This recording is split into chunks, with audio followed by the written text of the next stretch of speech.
I'm Kai from by Kai, and today we're doing shakshuka with QBA Turkish bread.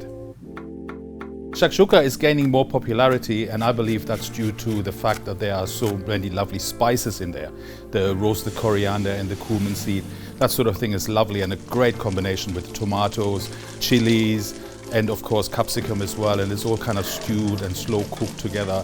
So if you're going to make a big batch of this for a very busy kitchen, I would suggest to make the shakshuka base. You can make it in advance, portion control it into your baking dish, and then the lovely thing is you bake it with the eggs, and if you keep the eggs slightly runny, it's just a lovely thing to eat. It comes together very nicely. So I actually believe it's a great combination to serve it with the toasted QBA Turkish loaf, because there's these lovely nigella seeds and sesame seeds on top. And of course all this Middle Eastern food, it's a perfect combination. What I really love about this is the flavor combination. It all comes together, the sweetness of the capsicum and all those spices, just fantastic. Great for breakfast.